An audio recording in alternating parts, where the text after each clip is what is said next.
was involved, we discussed, and then on that we can build upon several things. The another important factor for a battery pack design becomes thermal design. Bits and pieces we discussed yesterday. Today we'll discuss in details that. So let's move ahead. The thermal design of a battery pack. Why thermal management is important? There are several reasons. The most important reason is the temperature of pack directly impacts the following. What? Electrochemical reaction. You know that cell is made of chemicals, and then there is electrochemical reactions happens there. Through that we get the energy, and then again while charging, it will dissociate it to its previous components and able to take charge from outside, store the energy. So this electrochemical reactions, generally almost all the electrochemical reactions are temperature dependent. Higher, generally, not always, generally higher the temperatures, the rate of reaction is more. So what happens, even in this lithium ion cells, at elevated temperatures, reaction rates are more. That means it is able to give you more energy. However, because of that, the degradation rate is also fast. At lower temperature, the rate of reaction is not so fast, and there is something known as internal resistance. In electrical energy terminology, it's a resistance, internal electrical resistance, internal resistance that increases. And when that increases, what happens? The energy output of the cell would be very low, and then battery will heat up very fast.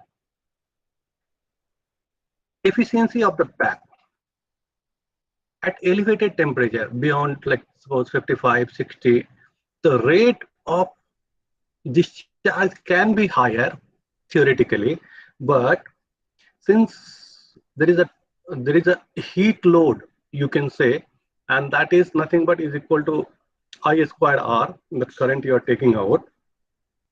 So you are taking out more current, even resistance remains same or slightly lower. What will happen? I squared terms becomes very high. So that's basically heat generation inside the cell. And because of that, the temperature will keep on further rising. And I'm talking about elevated temperature. After a certain temperature, let's suppose 90 degree or 100 degree or 120 degree or 150 degree, it will start reacting violently. And then what will happen? The fires, burning, and all those things starts happening. And that's what thermal runaway comes. So the higher temperature is also not desired, lower temperature is also not desired. And in both the cases, you're forced to draw less current. That means you're reducing the efficiency of the pack. Both in the case of higher temperature as well as very low temperature, pack would not supposed to take the intended current to charge it. The same reason what we have talked about in efficiency of the pack. Now, as soon as temperature is elevating, you restrict. No, if I put more current now, my heat generation would be more or thermal load would be more. So I should not take. So that would increase further the temperature, and that would lead to the unsafe thermal events.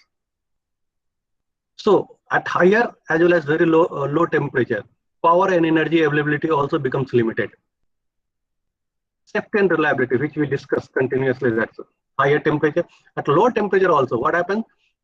The cell itself will get damaged if you try to take the excess current or even limited current at that time, for which the pack is meant for. And once there are several things happen inside the cell, which we are not going to talk. Dendrite forms that damage the separators. Once cells separator, so inside that cell barriers, ion movement barriers are there. Once that get damaged, cells becomes unusable, and it can lead to the unsafe accidents like thermal runaways and all those things. So that's all the things comes if temperature is not maintained. So one of the example I wanted to give you, life and life cycle cost. See, as we discussed yesterday, the cell is basically a battery pack is basically a capital cost. We have to pay upfront. And when we are paying upfront, we wanted to get max out of that. Now, when we wanted to get max out of that, it cannot be in any condition. So there are some particular favorable condition on which we can get max out of that. So let's suppose favorable condition is 15 degree to 35 degrees centigrade. In fact, that's a big range. In fact, the most favorable condition is 25 degrees centigrade. Now it's difficult to maintain the 25 degrees centigrade. So we put a range, that's where it can get max. So if a cell is giving 2000 cycle, or you can translate it to battery pack. If a battery pack is giving 2000 cycles at 25 degrees, it may give some 500 cycles only at 45 degrees centigrade. Same is at lower temperature also, at 0 or +5 or -5, it may not even give that many cycles. So what happens, my capital cost get divided into 500 cycles itself if I don't maintain the temperature. And that increases the usage cost tremendously. So that's how life and life cycle cost becomes very important for thermal management. What are the required functions of a thermal design? It's supposed to be compact, lightweight, easily packed. It's difficult. Packaging is always a difficult choice, but still we have to pack.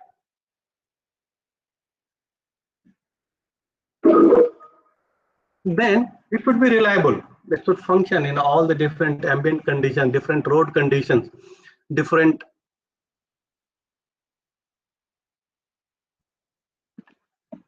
environmental condition. Like if there is a dust,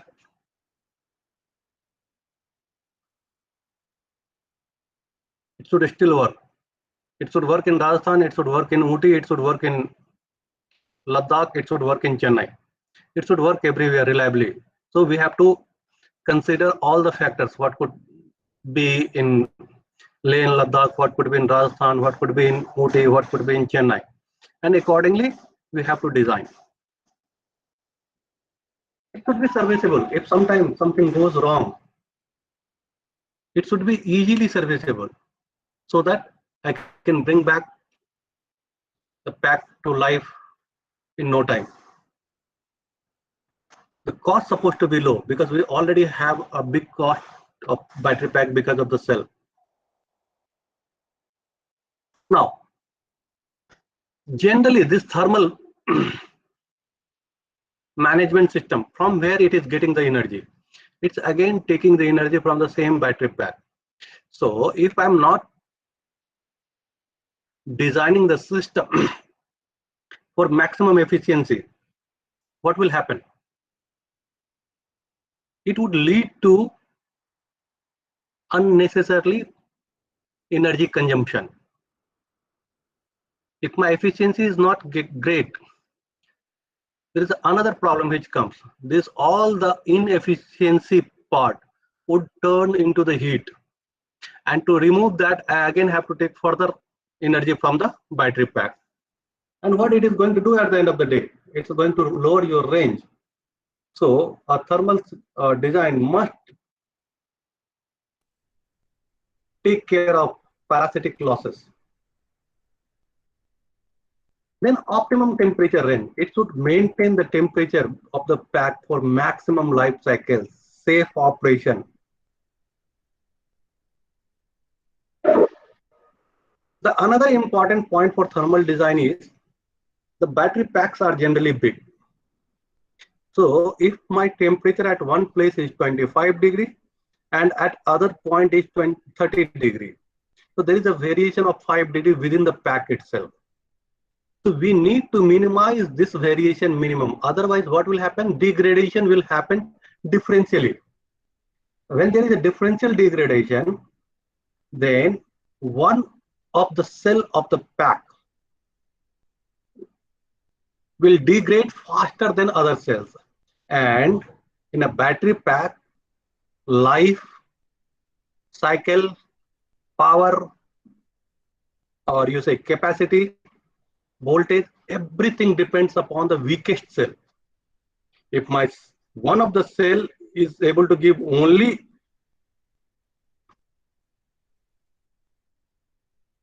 80% of the power, the whole pack would be limited only to the 80% power, because all safety triggers get activated from that cell. So it's important not to degrade one cell faster and other cells. What I mean to say here, not at the expense of other cell, one cell become weaker. So all the cells supposed to be in the similar health condition. And because of the temperature variation within the pack, mostly that is not possible. So we try to minimize the temperature variation within the pack. So it's one of the videos, what you see here is a cell thermal runaway. What is happening? See, initially it is getting heated up. And then there is a vent at the top from here. Yeah, first vent happened. So the gas, combustible gases which was built inside the cell get released by vent, and then it's followed by the high temperature explosion. Yes.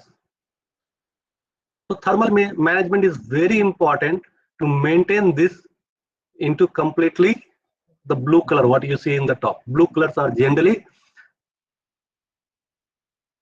a lower temperature than the red color.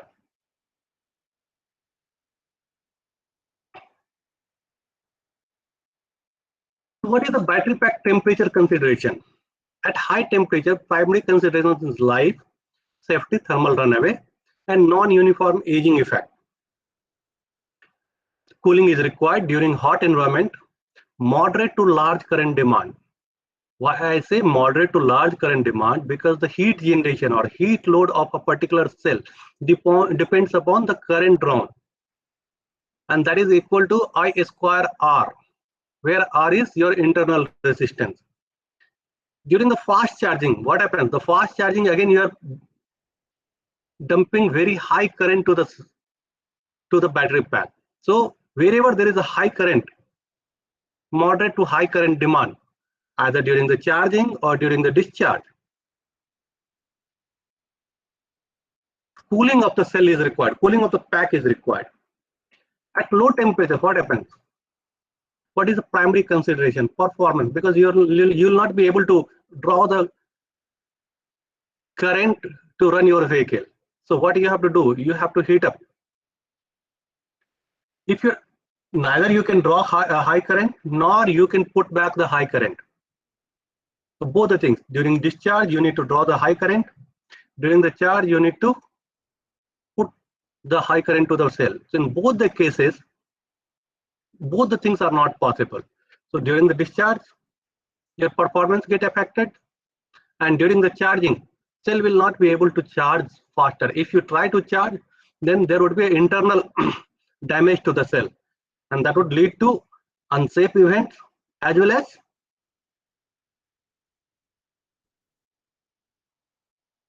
the complete damage of the battery pack. What should we do in that case? During the cold environment, we need to heat the battery, or if we don't have a heater, we have to initially take very low current. So because of the low current and the internal resistance, at that time the internal resistance become very high. So with that, the battery will slowly get heated up, and then you come to the normal operational mode. Now if you see here a picture at the bottom,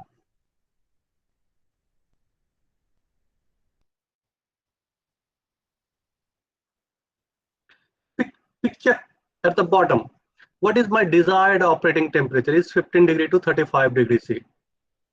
What happens? Below 15 degrees C, the electrochemistry inside the Electrochemistry inside the cell becomes sluggish, does not respond fast as it's supposed to be. Beyond 35 degrees, electrochemistry is not a problem here, but it degrades very fast.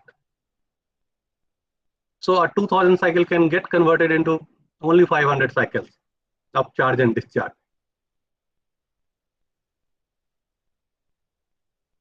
Now, what we have talked, why do we need thermal management system? Then what are the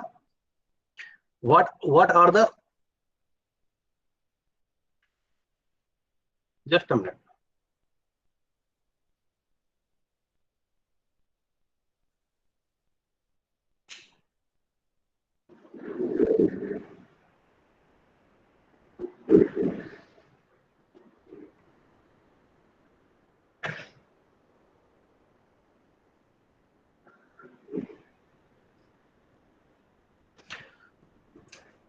What are the requirements of the thermal management system? Then what should it take care? Now, we talked all the things, but then what we need to manage and how does that come? What we need to manage is the heat generation in the battery pack. So unless we don't know what is the heat generation in the battery pack, how can we design a system? So in next few slides, I'm going to discuss the same thing, how and where the heats get generated and how to simplify the process to design. So heat generation in the battery pack at macroscopic view can be modeled as Joule heating. And Joule heating is what? Heat generation is nothing but current square into internal resistance. This is a very first estimate and it's quite accurate for engineering point of view. Most of the time it becomes sufficient to design using this.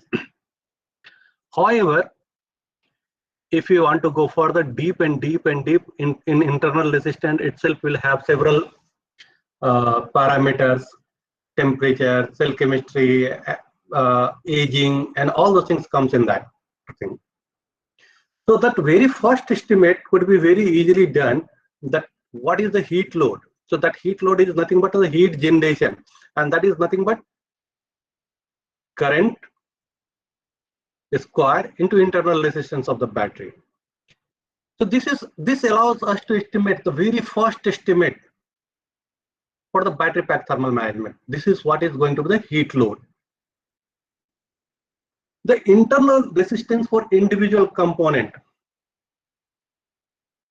Now, the battery, what are the current carrying components in the battery pack? It's one is cell, the second one is bus bar, and third one is BMS. Rest, none cell bus bar. When I say bus bar, it's also consists of the wiring harness. And then BMS, not too much, but still. Now, the cell internal resistance depends upon temperature, depth of discharge, and open circuit voltage. It also depends upon several other parameters, but just sake of simplicity and the first hand of thermal design. The first hand is I square R, and then this R also depends upon temperature, DOD, and OCV. There are other parameters also, but that dependency on such factors are very, very minimum. Could be a research problem, but as an engineering design, we may not consider that. For bus bar, temperature becomes important because resistivity changes based upon the temperature. BMS, again, temperature becomes important because there are several electronic components which cannot function beyond the beyond some particular temperature. That's one. And the second thing, again, the resistance of the path, current carrying path, changes because of the temperature.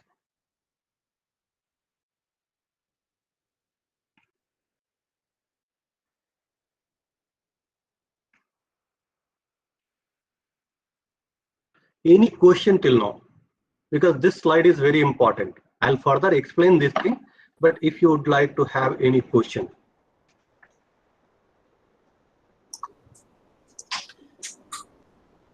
Sir, how do you cool the battery pack? I think that is the next session, I think. Next continuation part. Yeah. But in this, how to generate the heat, how the heat load get how the heat load get calculated. That is what I'm talking right now. So in this, if anybody has any question to that, I'll come to your question. I'll come into the next slides. So in this, if anybody has any confusion, so they can ask me right now.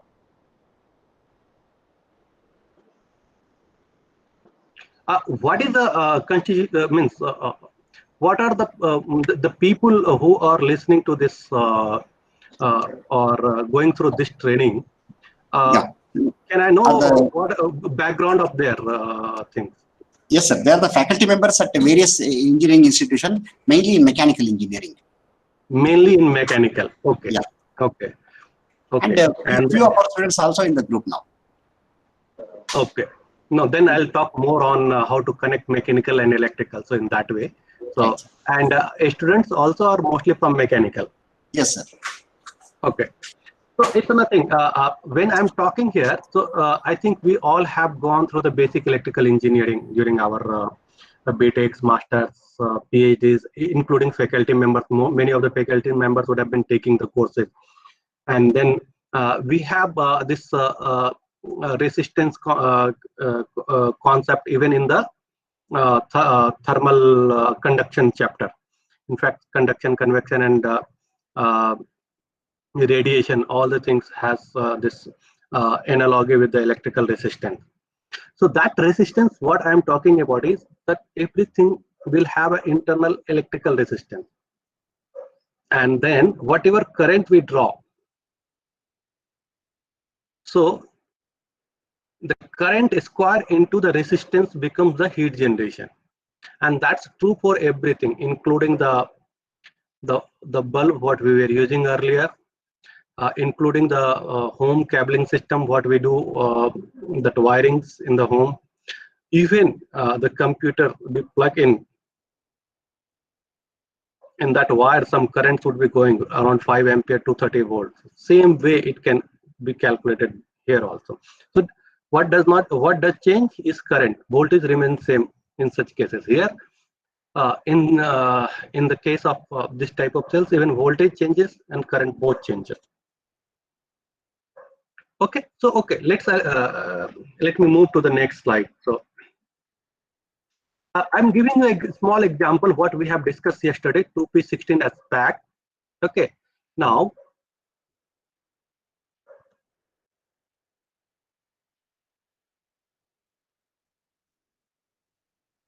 this 2p16 as pack and the same prismatic cells, especially 15Ah, nominal voltage 3.6. The internal impedance, it's also known as internal resistance, is 10 milliohm. If the module is discharged from 100 to 20% SOC, SOC is nothing but state of the charge. That means 100% energy to the 20% energy of the pack. At 1C, when I say 1C, if it is 2P, so this becomes 30 Ah, so 30 ampere current can come. But for one cell, it's only 15 ampere. So calculate the heat generated, energy expelled by the module, and compare energy lost as a heat to the total module. This problem will give you a holistic view of how much energy we are wasting because of this internal resistance. So what is given there? At 1C, for one cell, it would be 15 ampere current we can take out or can put it back. Cell internal resistance is 10 milliohm. So what would be the heat generation? I square 15 square into 10 by 1000. So that becomes 2.25 watt. This is the heat generation for one cell.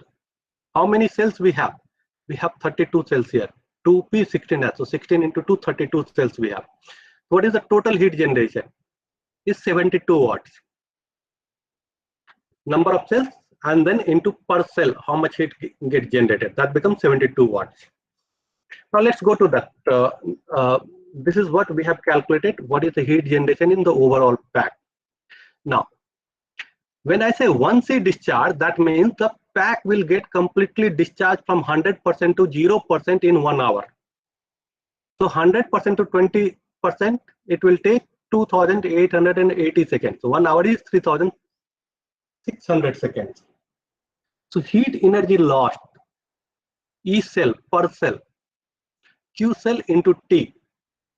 So that is nothing but 6.48 kilojoule. If you multiply this with the time, you'll get this one. The heat generation multiplied with the time will get the heat energy lost. Heat lost by the, sorry, this is for per cell. This multiplied with this becomes this one. So heat lost by the pack, this multiplied by 32, this becomes this one. Total heat lost, approximately 208 kilojoule. Now what is the energy available? Energy available is voltage into current into time into number of cells. That becomes 5045 kilojoule approximately. So how much energy we are losing in the heat? 4.1%. It's only when it is coming from 100 to 20%. If it is coming from 100 to 0%, how much energy you would be losing as a heat? 5%. And 5% is a very big value when the energy source is only battery. Now, to remove this 5% of the heat, if it would have gone from 100 to 0%, I need to have a thermal management system, and that would take another 5%. So what is basically lost? Approximately 10% of the energy is lost only in thermal management. There is a heat getting generated, because of that the loss is 5%, and then I have to use a thermal management system to remove that heat. Otherwise, what will happen? Temperature will keep on rising. So you understand what I'm trying to say?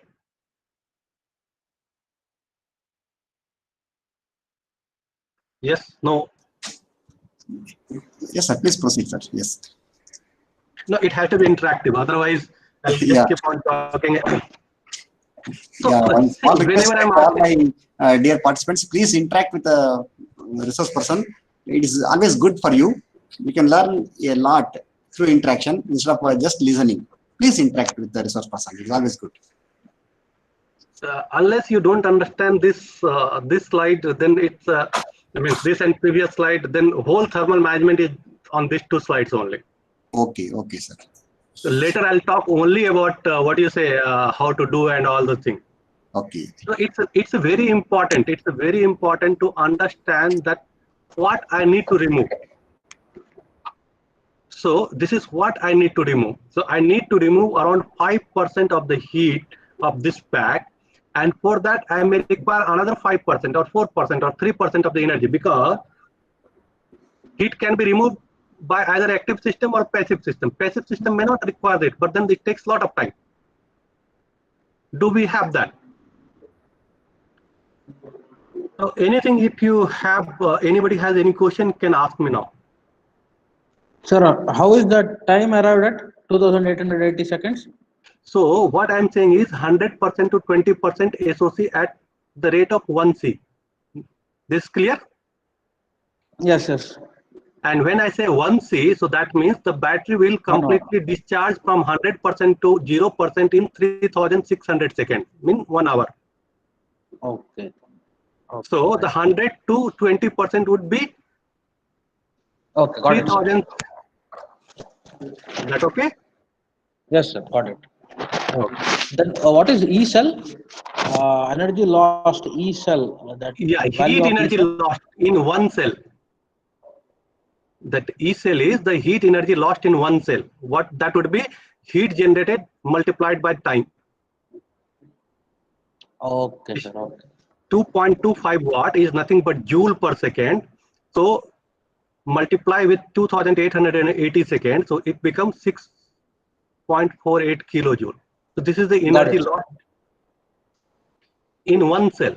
And then if I have to calculate for 32 cells, then multiply this with 32, it will become this one. Mm-hmm. Okay. And how Yes, do sir. we calculate the pack energy? Pack energy is nothing but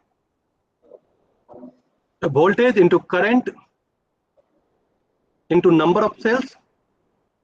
So one voltage is 3.65, current is 15 ampere, time is 2880, and N is 32. So this is the total energy available in the pack from 100 to 20%. Now just take the ratio of this by this. It's around 4.1%. Yes, sir. Got it. Clear. Okay. So this is the heat generated. Now this heat need to be removed. And how can we remove? Certainly we require extra energy to remove. Correct? If it is active system. If it is a compressor or a refrigeration system, we require the energy to run the system. If it is just forced convection, still we need energy to run the fan. So that will take additional energy to remove this one. So my additional energy means the energy lost in the pack because of the thermal is more than what it is generated. Yes, got it. Yeah, and that can reduce my range drastically. If I don't manage this one, what will happen? Temperature will keep on rising, and when temperature will keep on rising, then my cell will degrade, my pack will degrade. It won't be able to give you the intended current. Okay, so what we see, the around 4.1% of pack capacity is rejected as a waste heat while the pack is getting discharged. Alternatively, what we can do, we don't discharge at 1 C, we discharge at 0.5 C. So my current would become 7.5 ampere in that case. So my heat loss would be much around 1% only it would be there in that case. So whenever we make a battery pack, we also have to consider what is the current discharge or current charge requirement. We always try to make a pack which should on an average should run on the minimum C rate, so that my thermal requirement becomes low. So my energy wastage is low and energy required to run the thermal management system becomes low. Or we can select a cell which has a lower impedance or lower resistance than 10 milliohm. Generally for prismatic cells, it varies between 5 to 10 milliohm. For cylindrical cells, it can go between 10 to 20 milliohm. For pouch cells, generally it is very low. 1 milliohm, 2 milliohm. And what I am talking, this is for NMC chemistry. If the chemistry changes, let's go to LFP chemistry. My internal resistance can further go down.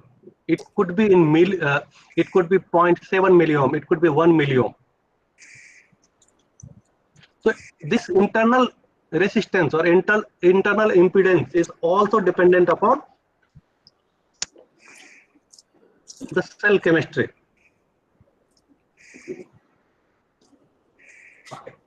Sir, generally for per degree rise in temperature, what would be the drop in the efficiency, sir? Pardon me, how many degree rise in the temperature? Per degree rise in temperature beyond the 35 degree centigrade, what would be the drop in the efficiency on a typically? Typically up to 45-50 degree efficiency does not drop much, but the degradation, that means cell life reduces drastically. Got it, sir. And efficiency drop comes for the safety event. We purposefully reduce the current, and because of that efficiency drops. In the sense, what I mean to say here, that I require 30 ampere of current to run my motor, but if my cell is already at 60 degrees centigrade, so I'll cut off completely. So that is what is the performance degradation or efficiency degradation in that cases. But if you consider the cell cycle life, that reduces drastically if you continuously run beyond 35 degrees. Mm-hmm. Got it, sir. Okay. Okay. So now we know what we need to remove. Then we'll talk about how to remove. So okay. So there are the modes of thermal. There are various modes of thermal management. One of them is if broadly it can be divided into two parts: active and passive. And when we say active, it's generally it consumes the energy. Passive means yes, it does not consume the energy from the battery pack. For this, generally it acts like a means the ambient act like a sink. So when we say active, it could be air cooled, it could be liquid cooled, it could be direct refrigerant based cooling, and then hybrid mix of all these three things. So when I say air cooled, a simple fan arrangement. When I say liquid cooled, what happens in IC engine cooling? So I circulate the liquid, get it cooled at radiator, and again circulate. When I say refrigerant cooling, I don't use any of air and liquid. I use direct refrigerant to cool the battery pack using the cold plate. Now, when we say hybrid, so this is the most applicable active thermal management system, or most sought active thermal management system. When I say hybrid, so in that case, it's refrigerant-based air cooling. That means we cool the air first, and then we send that air to the battery pack to cool the battery pack.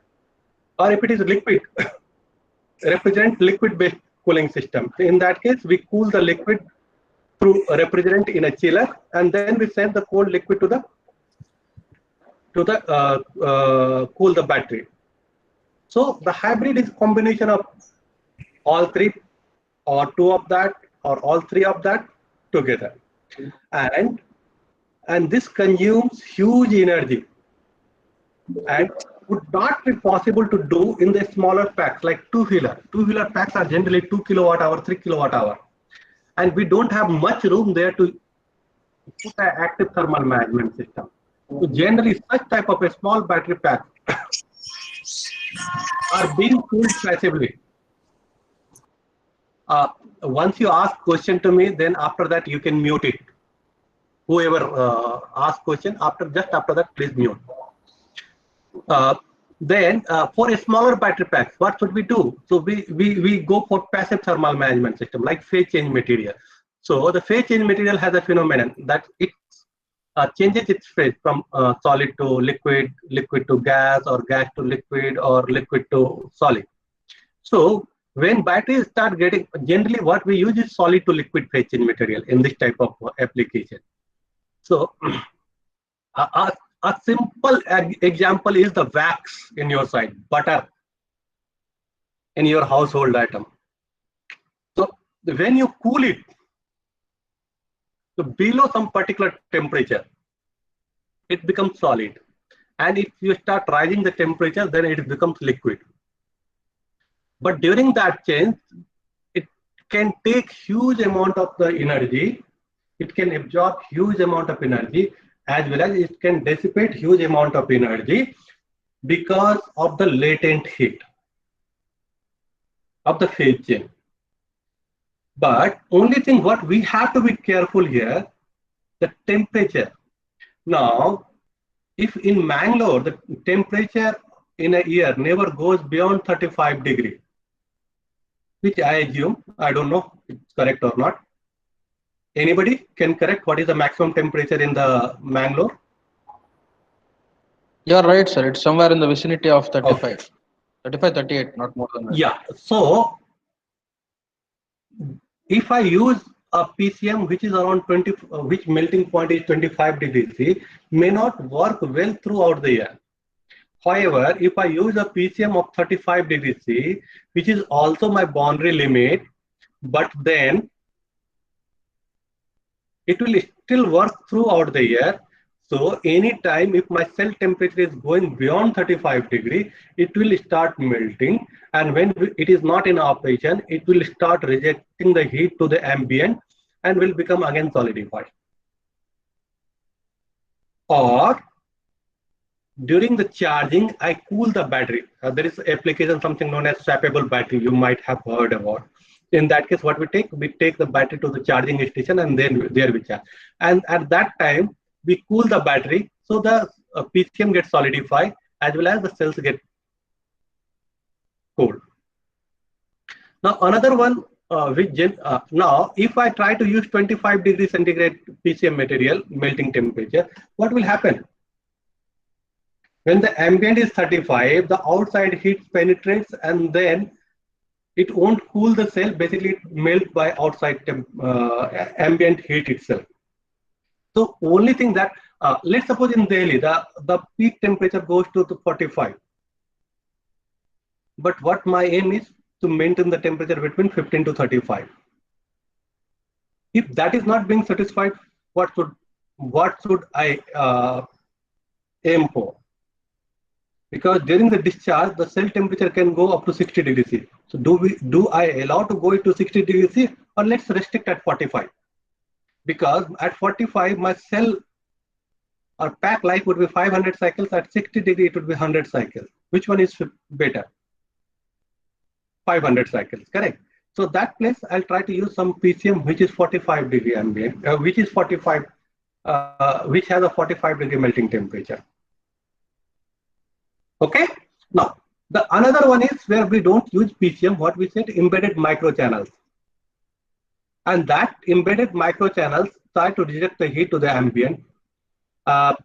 Something known as, you can also refer that heat pipes, fins. So this takes heat from the cell and try to reject it to the ambient. But problem, and if we can,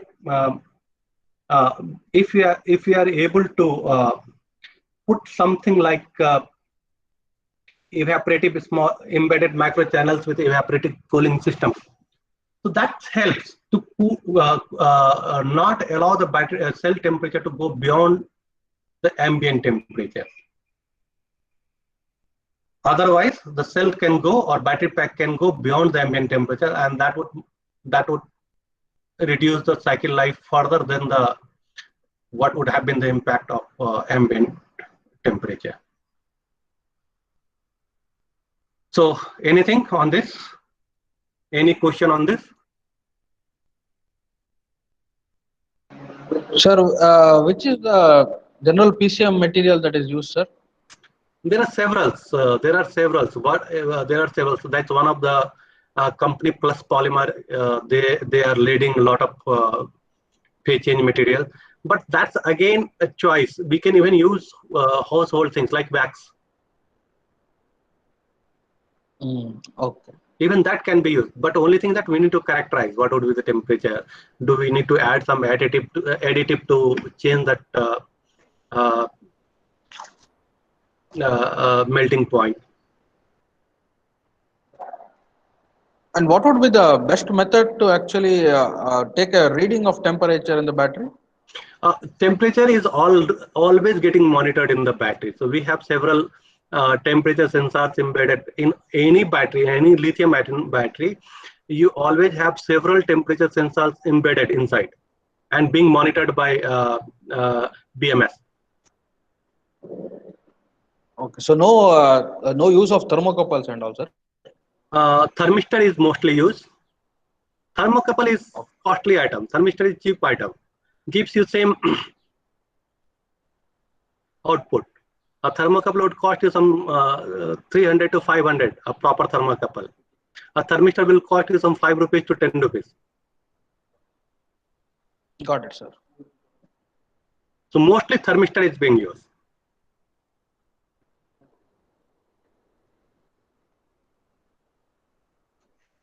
Anything And more? are they, yes, sir, and are this positioned at some strategic location?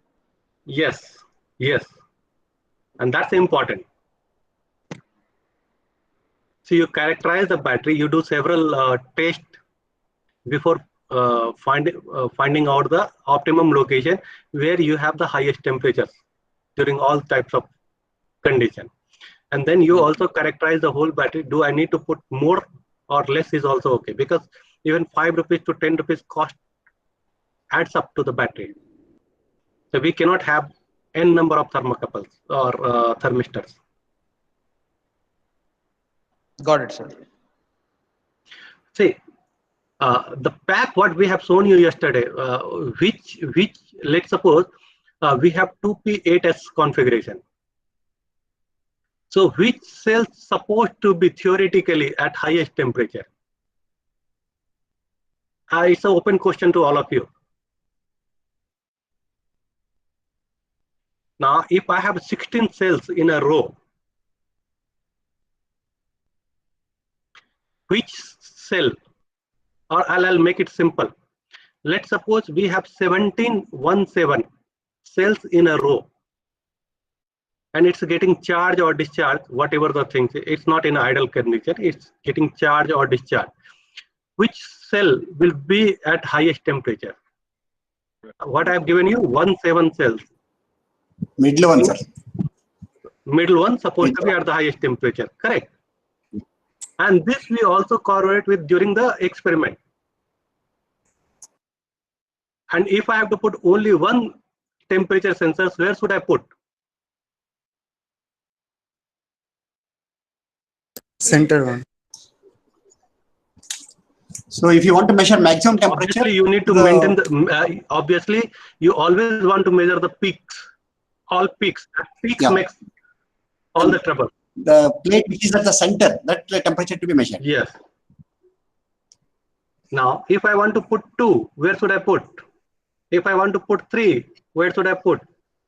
So these all things becomes during the design phase. That how can we minimize the number of sensors, because each sensor has to be integrated with BMS.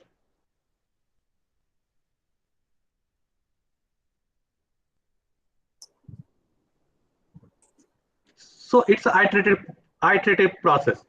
Maybe on the day 1st, you would like to put the sensors on all 17 cells. Day 2, once you measure everything together, you would like to go only for 10. Day 3, only 5. Day 4, only 3. And maybe below 3, you will not be able to come down. Because you don't know. There are other cells also which can trigger thermal events. Because of the chemical imbalance or chemical problems and all those things. A short circuit or a contact resistance, there are a lot other variables. Even all 17 cells are in series, maybe 7th cell, the contact resistance is so high because of that bus bar did not get welded properly. Okay. So in that case, the 7th cell would become the problematic cell. So you would like to know the 7th cell temperature. And if you're not, how can you do that? So for that, you have to put the sensors on every cell. But you don't want to put that many sensors. You do a lot of modeling. Okay, I have a temperature sensor at 10th cell and I have a temperature sensor at 3rd cell. Now, if there is any temperature which is going beyond my model, that means something is wrong in between that. Or adjacent side. And accordingly, we take action. So that becomes modeling, physics-based modeling.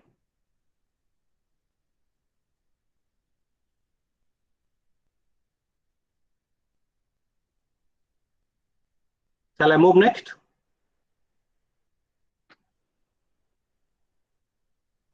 Sir, what are the softwares available for the thermal design? All regular. ANSYS, Fluent ANSYS, Star CCM. Okay. Then if you go for 1D modeling, then there is something known as MATLAB, GT, AMSM, Cooley. So this GT, AMSM, Coolies are mostly used in industry. MATLAB is being used in industry as well as with researchers. Okay, sir. Okay. Thank you. There's several tools on that one. One has to, if one gets expertise on one tool, so that means if you understand the physics uh, uh, properly, can use any tool within a day or two or three 3 days time. Sir, for beginner, which tool you prefer, sir? MATLAB is the best one Okay. because it's the license is very cheap for educational institute, and people can do lot other things than thermal also. Because see, once you design, you do integrated approach, that electrical design, thermal design, mechanical design, vibration, and all those things. And then there you have flexibility to write your own codes, topics, and use the physics-based model also that is available in that Simulink. Right, sir. Thank you, sir. Simulink and Simescape, like that. And other things like being used a lot in industries, GT, EMSIM, Cooley, specifically for thermal management. Okay, now I'll move to the next slides. Forced air cooling. So air blown over hot surface to remove the heat can handle heat flux up to 0.5 watt per centimeter square. So that means the area what you have and the what flux is coming up. So accordingly, you can use that forced air cooling. A lot of energy losses, very least efficient because the air can go through any side wherever it gets the less pressure path. But the heat flux can be increased. The rate of removal of heat flux can be increased by fin surface. What we do generally in motorcycles, so that air cooled, so we provide the fins there, or in heat exchangers, or the CPU cooler. You see that there is a fins and then there is a fan over that one. Forced liquid cooling, it's a much more efficient than forced air cooling. Can take up to 2 watt per centimeter square heat flux. With micro channels, it can further rise to even 1000 watt per centimeter square. Much more efficient than forced air cooling.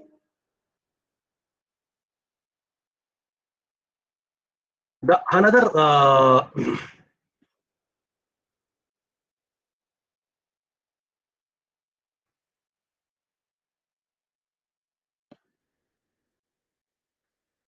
another technique of cooling is immersion cooling. So what we do, we dip the whole heat source, or let's suppose your cell, inside a liquid, generally of dielectric in nature. That means it's not electrical conductive. However, thermally it is conductive. And there we use boiling or phase change and all those things there. And it's generally used in the very high flux densities in the case of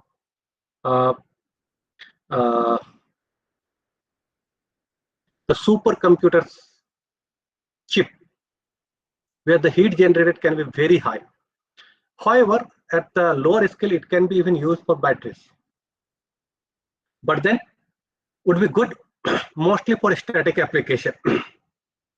For dynamic application like EV and other things, we incur another problem of sloshing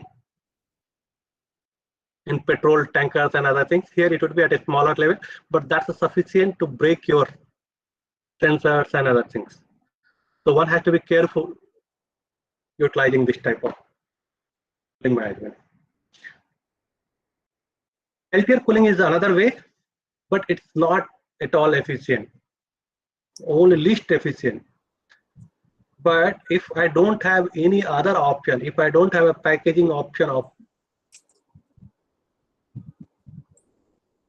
a regular thermal system, at that places we use this one, but it's the least efficient among all the cooling systems.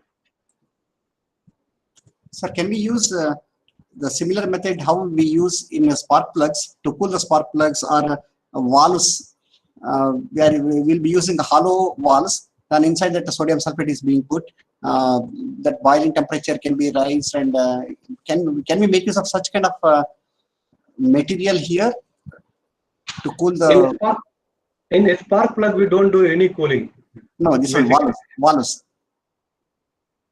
engine valves. Engine valves, correct. Yeah. But see, sir, the problem is that engine valves still can sustain 200 plus degrees centigrade, Yes, exactly. maybe 300, maybe 400, and the temperature there is around 700 degrees centigrade. Yes, The problem here is that you can always expel the heat to the ambient correct. by different means.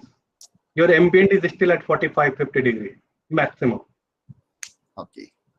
Here, your ambient is 45, and you have to maintain the temperature below 45.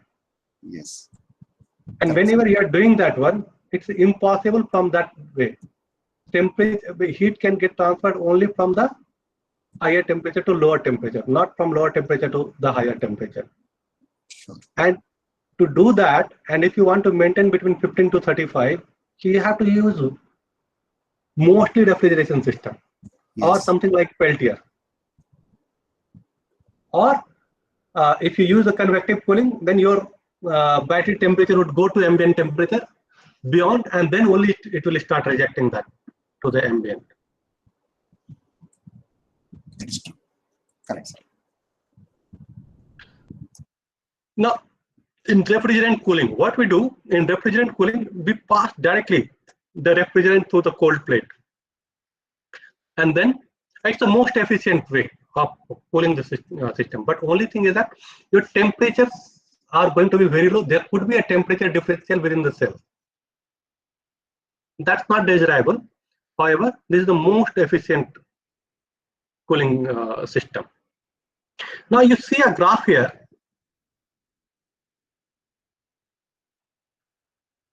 The heat transfer coefficient for different thermal managements. Why we have come to heat transfer coefficient? Because Q is nothing but HA delta T.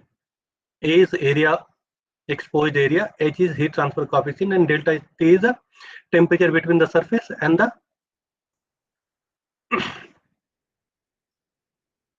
cells, you can say here. Now, so if we are able to find out the heat transfer coefficient, if I have a Q, that is nothing but heat generation, which we have calculated by I square R. So we know the Q. We also know the delta T, that my temperature should be, battery temperature should be this one. So for that, I can put a cooling plate temperature or the air temperature or the water glycol temperature we can fix. So we know also delta T. Surface area also we know A. What we does not know is H. So Q equal to HA delta T. From there we know A, delta T and Q. What we is not known is H. If we can find out H from that, so this is the H value. Now this H value would be something between 0.001 to 1000. Now as soon as we know this H, we can select what should be the best thermal management system. Now if something is 0.1 watt per centimeter Kelvin, if my H is that, what should I go? I can go to the natural cooling, but using water as a medium. That means I need to dip the battery box somewhere in the water, which is not possible. And that is what immersion cooling will come. So what should I take? Single phase force air cooling would not suffice. Fluorochemical can suffice, and water can suffice. But it's just at the borderline. The force water cooling here would be the best way of doing that one. But let's suppose my H is 1.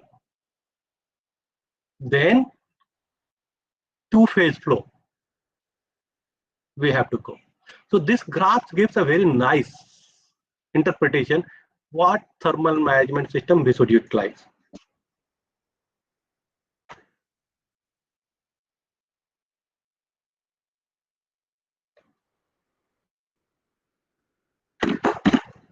Now, there are several electronic components also inside that one. So natural conduction, convection, radiation, zero parasitic loss. The that is the trademark of a passive thermal system. So you don't have any parasitic losses, and it does all the things naturally. You don't consume any energy. However, it's limited, that it cannot go beyond this one. So another way of doing that is heat pipes, which we discussed when we were talking about the micro channel. Can take up to 5 watt to 750 watts per centimeter square, depending upon vapor chamber design. Phase change materials, thermal interface materials, generally what we put the thermal pastes. It helps to reduce the contact resistance. And this is the plot what I was discussing earlier.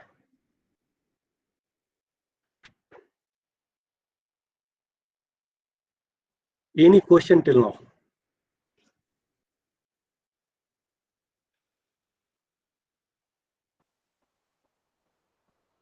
Not yet, sir.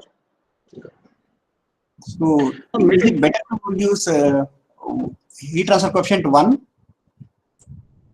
So if you have it is, if you see the here heat transfer coefficient is watt per centimeter square Kelvin.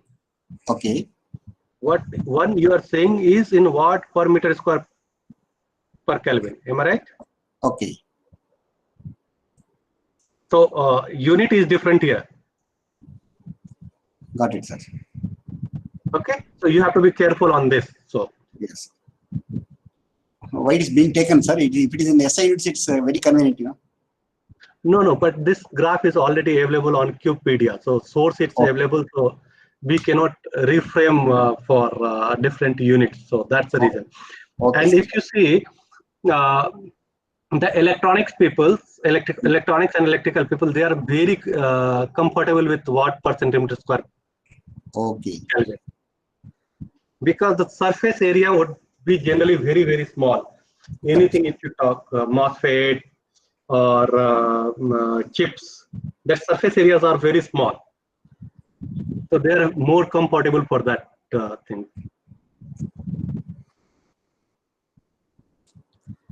Materials and design.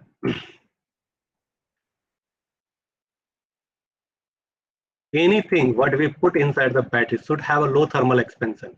Otherwise, what will happen? It will create, because the temperature ranges are very high. It can get heated up to 60 degree. It can cool down to 0 degree in the winter. So anything, bus bar or the cell materials or this casing or the base plate or end plate or side strip, whatever we are using should have very low thermal expansion coefficient generally. Otherwise, it can cause non-homogeneous deformation, could form cracks. Higher thermal conductivity is always preferred, because mostly, but not in winter. In summer, we may like to have the higher thermal conductivity, but in the winter, I don't want outside heat to penetrate, outside cold energy to penetrate inside. So that inside cells, bus bars, and other things should have high thermal conductivity. However, the outer casing generally is preferred with very low thermal conductivity, so that I don't have to worry about outside heat or cold if there is active thermal management system. In passive thermal management system, yes, we have to think what should we use. This high thermal conductivity also helps lower the temperature gradient or lower the temperature differential within the pack, or lower the temperature differential between one cell to other cell.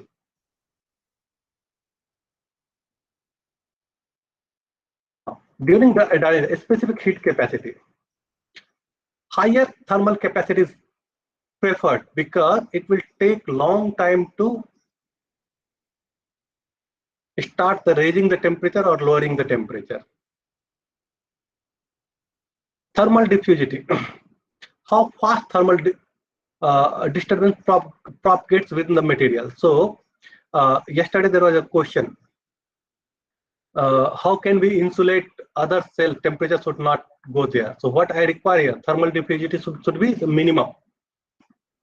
So there has to be a barrier between one cell to other cell, which does not allow much so heat to pass or temperature to pass. So you see here, this thermal diffusivity and when I'm talking thermal conductivity, so both are contradicting. Here I'm talking about should have minimum temperature gradient. What I'm saying here that my one cell temperature has reached 70, it should not reach to the second cell. So completely contradictory statements, but this is what we have to lie for. This is what we have to design for. This is desirable, not for lower degradation. This is desirable in the safety event. So out of this two, we have to put the weightage of the importance, and then accordingly we have to decide what material should we use. And also it's location dependent. I may like to have my thermal conductivity very, very low for bus bar. However, between cell to cell, if I wanted to put some insulation, I would try to have the lowest thermal conductivity so that the heat of one cell should not penetrate to other. Generally for external casing, we use material like aluminum, steel in metals, ABS, polycarbonate as a plastic, and different composites like CFR, armate Kevlar. So this type of things we use for art. So if you see the composite, so this is very good for energy containment. Cell modules and holder, we use aluminum with insulation because we don't want the current leakage to be there. And in the plastic, ABS and polycarbonate. Bus parts, interconnection, copper, aluminum, nickel, generally we use, or combination of these three also we use. For thermal management, generally cold plate of aluminum, heat pipes, coppers, coolant tubes, aluminum, ABS, APDM.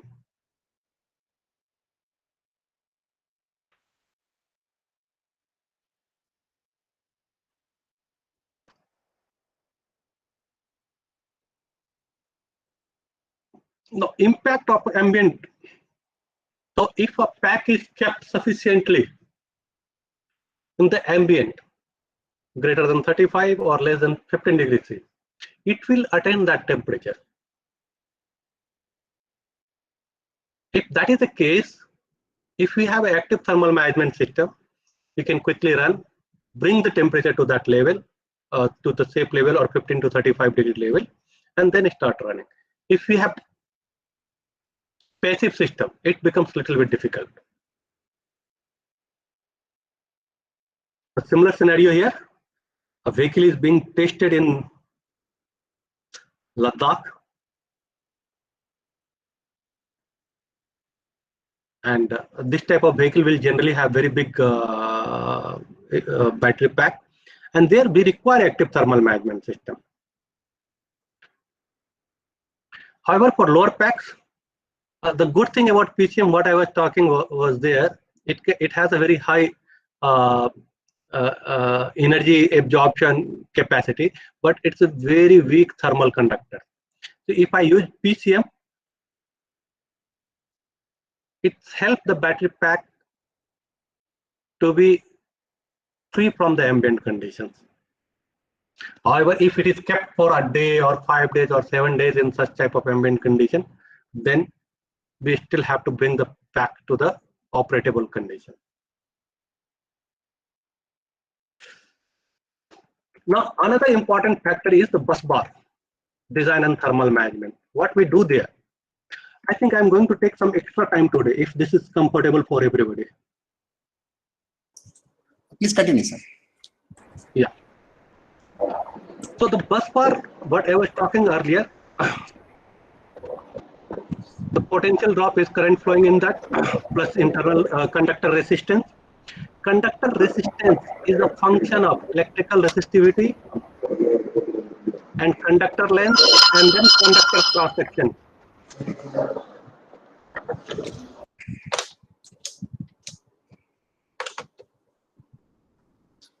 And now this electrical resistivity is a function of temperature.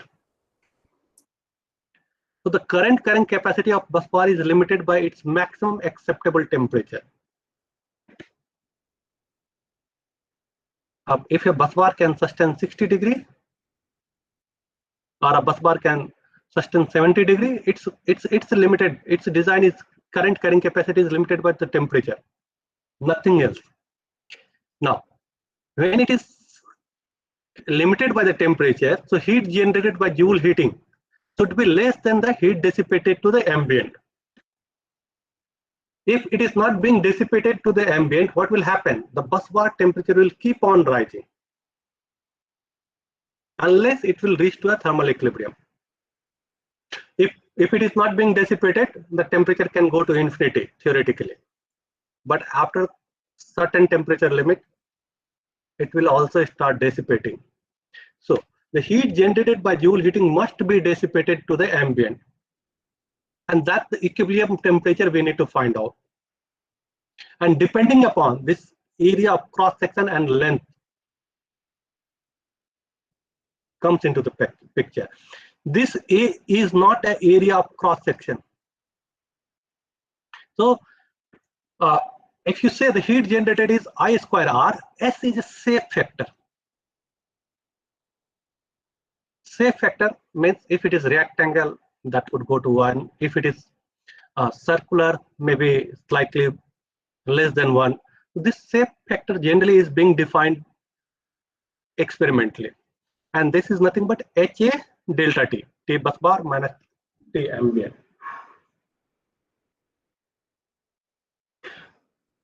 Since it is going to be an iterative process, one can assume some value, initial current density, and then iterate it back to find out the bus bar temperature.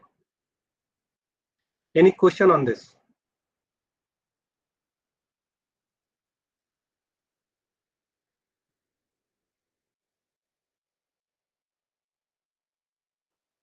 So here there is one example. Again, we have used the 2P16S module, 1C discharge, and assume bus bar to be made of copper and ambient temperature of 30 degrees C. The surface temperature of bus bar is limited to 50 degrees C. That means surface temperature of the bus bar cannot go beyond 50 degrees C. So now what we have done here,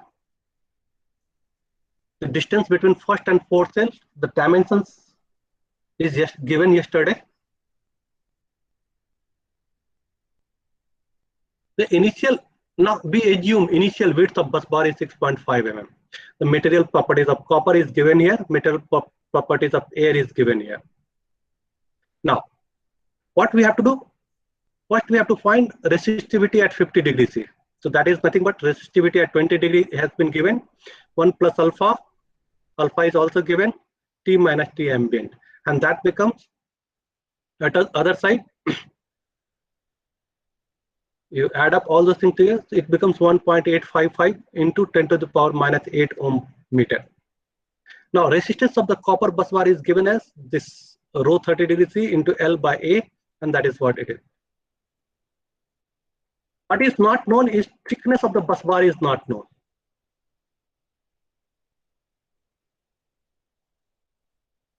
The maximum current for 2P configuration is 30 ampere if it is 1C. 1C is here. So the heat generated by Joule effect must be less than or equal to the ambient heat dissipation. So in the next slide, we are calculating the heat dissipation, then H, and then the possible heat dissipation. The heat generated by Joule effect must be less than this ambient heat dissipation. For that, that means this equation, whatever we have talked here, the last slide, this should be, must be less than the heat dissipated, possible heat dissipated. So I can equalize less than or equal to this I can put, and from that I can find out the value of T, thickness 4 mm. Now, 4 mm bus bar is too thick. So what I have to do? So initially I assume 6.5 mm as a width of bus bar. If you see here, if I have to reduce 4 mm, which is very difficult to weld or screw, I have to increase this width of the bus bar.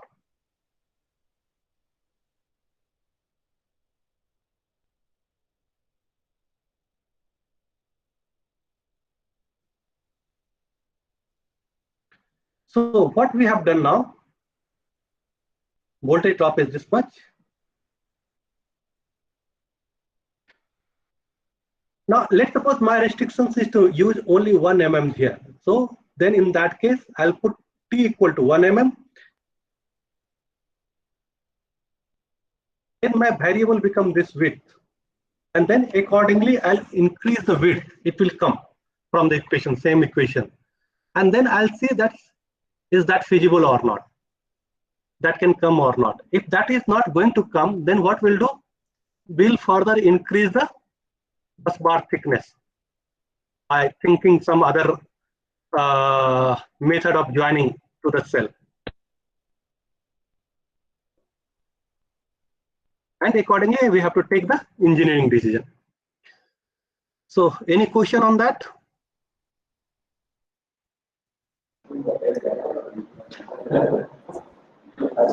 Earlier I had a doubt to calculate how to calculate the internal resistance of a battery, but you have given in the bus bar how the calculation is given clearly.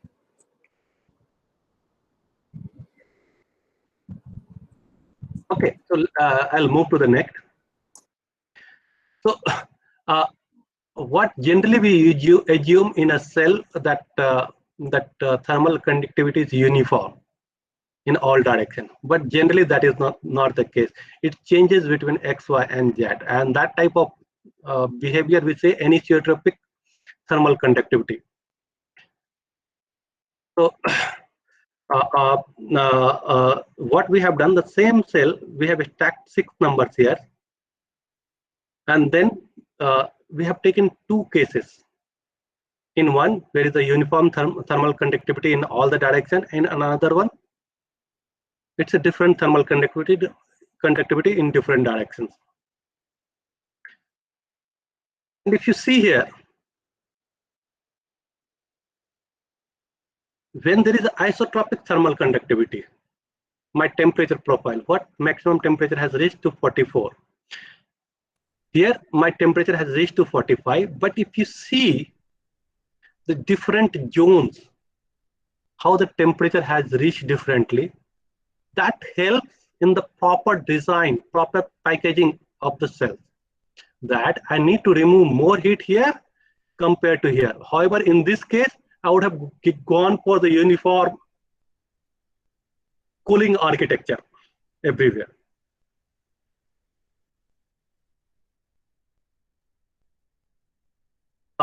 Another simulation with the experimental verification we have done, where we have taken all 3 types of convection, natural, force, and cold plate cooling. Boundary conditions are given here. In natural convection, what is my maximum temperature is 52 degrees C. When I'm doing forced convection, remember here ambient is 35 degrees C. When it is a forced convection, my maximum temperature is 40 degrees centigrade. When it is a cold plate cooling, my maximum temperature is 24 degrees C. So depending upon the situation, depending upon the energy availability, depending upon the pack size, we go one of these. What is more important? Cycle life is more important, or the cost associated with the thermal management is more important? So based upon the importance, we select the thermal management system. So with this, I'm summarizing the whole discussion. A good thermal design increases the pack life, it pack efficiency, it increases the life, cycle life, as well as calendar life. It helps in prevent thermal accidents For a smaller battery pack, certainly we would like to go for passive thermal system. For bigger battery pack, active thermal management systems are advisable. Simpler construction, easily serviceable, robust, low parasitic losses. These are the criteria of a thermal design. We need to worry about the materials properties, thermal properties, mechanical stability, and the cost. So with this, thank you.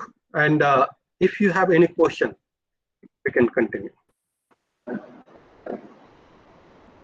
Let's spend another 5-10 minutes time in the question answer session. I don't mind. Sure, sir.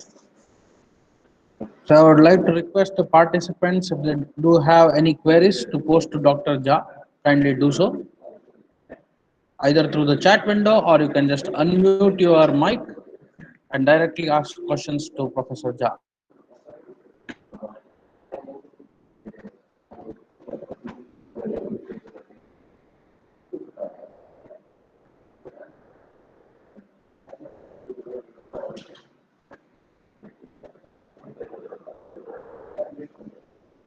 There are no questions coming through the chat window right now, sir. There is one. Yeah. Can you please, Professor, mention the research opportunities in this thermal management system? I have said so many contradictory statements, and all those statements are research opportunities. Okay. So when I said that we require higher thermal conductivity to reduce the pack, means the differential temperature in the pack, and at the same time I said I don't want my one cell temperature should impact other cells. So that means I'm saying I want an insulation layer there now. So that, and then the energy management, it becomes very important, because the energy management is again a part of our thermal stream only. So how to minimize the energy consumed by the thermal management system. That means how to improve the efficiency of the thermal management system. That's another. Then third, can we raise this 15 to 35 degrees centigrade band to 45 to 65? Okay. So 99% of problem will get resolved easily there. So these are the opportunities one can work with: efficiency, energy management, insulation, ambient impact, cost,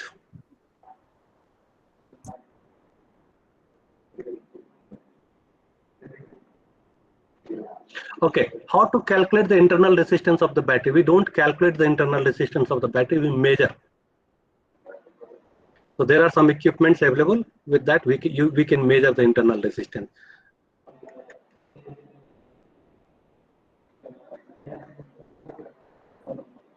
Generally, Sorry, sir. And generally, it comes from the manufacturer of the cell manufacturer, and it keep on changing as it degrades.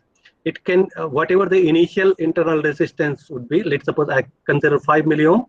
If manufacturer has given, at the end of the life, it can go up to 10 milliohm or maybe more slightly. So when we are designing a thermal management system, we have to worry about worst case condition. Like my thermal management system should be able to satisfy all the criteria even at the end of life of the battery, where the thermal internal resistance would be almost 2 times of the initial internal resistance. Right, sir. Thank you, sir. Thank you. So if there are no more questions, yes, resistance change during charging and discharging, but that's a very minimal, and that's why I said you it's depend upon OCV, temperature, DOD. It changes, but very minimal, which we can ignore. but the life cycle change of internal resistance we cannot ignore.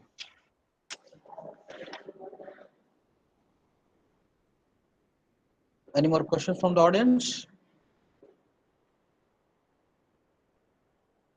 What are typical values?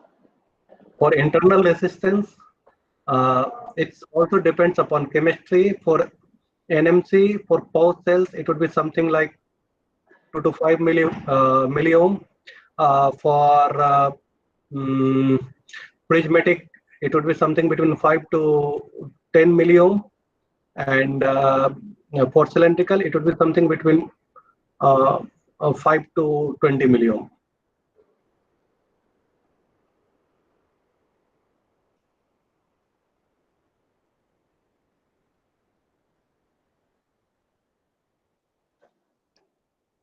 I think that is it, sir. No more questions from the audience. So either So, people have not understood anything or they have understood everything. Can't say everything they understood. Partially they understood. If they once again they will go through your slides, then they can become good in this subject also.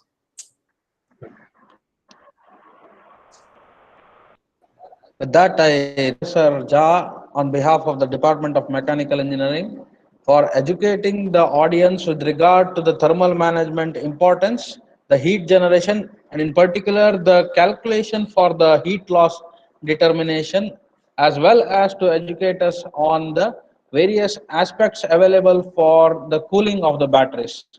Thank you very much, sir. Only one thing. Yesterday, day before yesterday, also you had some topic on thermal management. Is it? Do you find similarity here, or you find differences? Uh, I was not able to attend that particular session, sir. So I will not be able to answer that. Sorry. Okay, Someone no for problem. the audience, anyone from the audience uh, can provide some points regarding what was discussed yesterday.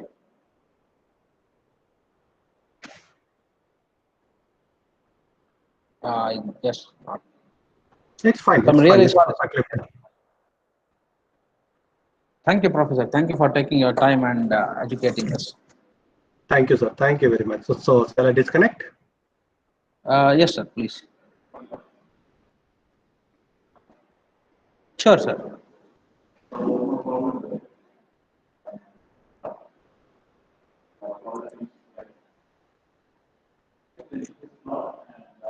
So I think we have with us the second speaker for today for session 11.